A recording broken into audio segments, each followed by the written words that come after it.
Hello everyone! Welcome back sa aking recipe channel. Ang video natin ngayon, magluluto tayo ng monggo. At kung gusto mong malaman ang proseso ng recipe na to at kung ano ang mga sangkap na gagamitin natin dito, manatili lamang po tayo sa panunood. Para sa pagpalambot ng monggo, gagamit ako dito ng 6 cups ng tubig. 1/3 cup ng monggo. Yung monggo na ginamit ko dito, binabad ko siya ng overnight. Ang purpose nun, para pag pinalambot natin tong monggo, hindi na siya masyadong matagal palambutin. 2 cloves ng bawang, ayan pinitpit ko lang to, gamitin ko rin to pagpakulo sa monggo. At once na mapalambot na natin yung monggo, lutuin natin siya sa pangalawang pagkakataon. This time, igisa naman natin siya. Gagamit tayo dito ng 4 cloves ng garlic, chop, 1 large na onion, isang pirasong medium size na kamatis, at yung ating 1/4 na pork, liempo na part ito, 1 teaspoon ng salt, isang pirasong pork knorr cube, 1/4 cup ng dahon ng malunggay, isang pirasong green chili, at syempre gagamit rin tayo dito ng cooking oil. At yung munggo naman na pinakuluan natin kanina, pinaghiwalay ko na yung sabaw at saka yung munggo dahil yung sabaw yun ang gagamitin ko para palambutin yung pork. Yun na yung gagamitin natin, so hindi na tayo gagamit ng ibang tubig. At ngayon, mag-umpisa na tayo sa pagluto, so palambutin na natin yung ating munggo. Ito ang 6 cups ng tubig, ilagay ko na yung bawang. Ibuhos ko na rin dito yung binabad na munggo ng overnight.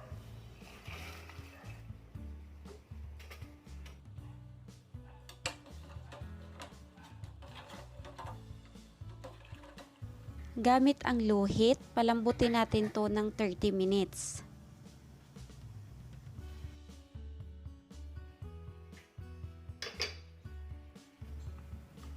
Pagkaraan ng 30 minutes, ayan, eto na yung itsura niya. Malambot na siya, so sakto na. Ngayon, i-turn off ko muna yung apoy dahil kailangan kong paghiwalayin yung sabaw at saka yung gulay para magisa na naman tayo. Ayan, buksan ko na ulit ang burner para i-preheat naman natin yung ating cooking pan.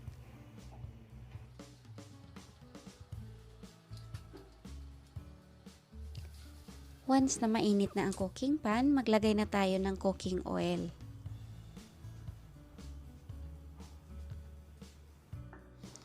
Sunod nating ilagay yung garlic.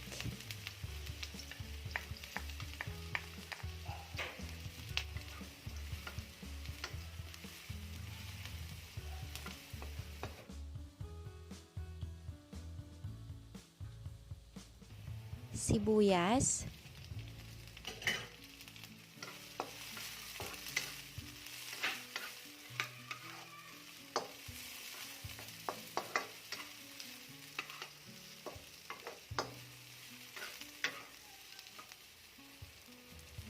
Kamatis,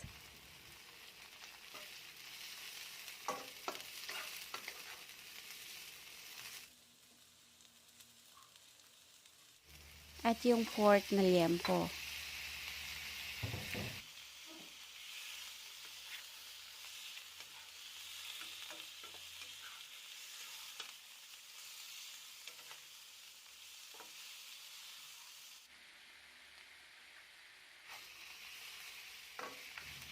Ilagay na rin natin dito yung ating asin.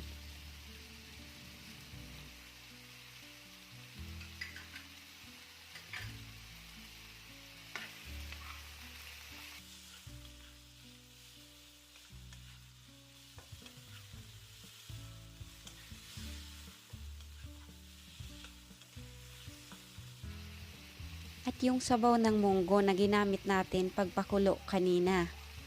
Ayan, bali 2½ cup pa ito. Ilagay ko na rin dito yung pork knorr cube. Ngayon, palambutin natin to ng 30 minutes gamit ang luhit.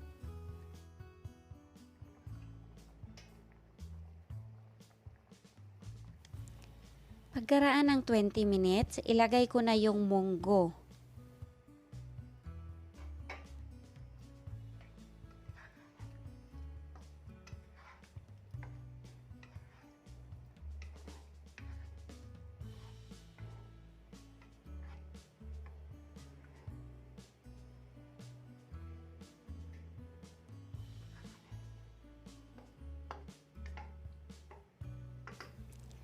Takpan na natin siya ulit. Lutuin pa natin to ng 10 minutes para a total of 30 minutes.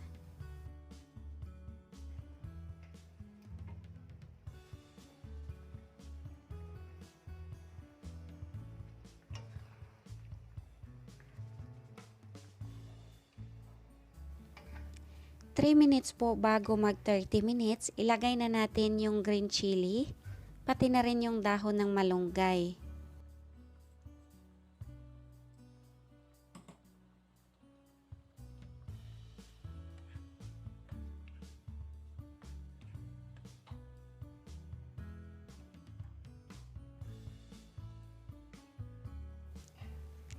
Takpan natin to ulit saglit para maluto yung malunggay.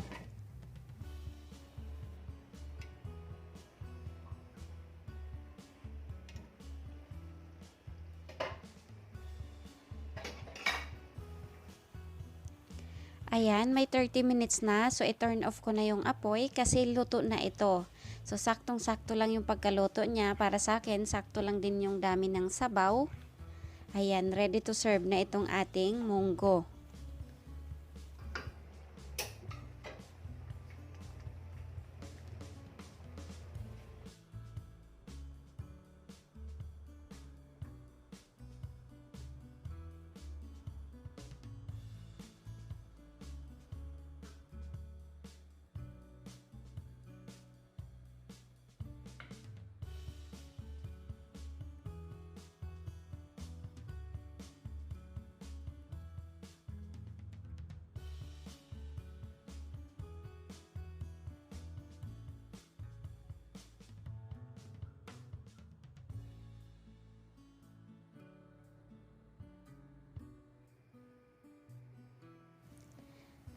Sa mga viewers na bago lang dito sa aking channel, kung hindi ka pa nakakapag-subscribe, huwag mong kalimutang i-click yung subscribe at i-click mo na rin yung notification bell sa tabi ng subscription. I-click all mo para every time na meron tayong mga bagong upload na mga recipe, ma-update kayo.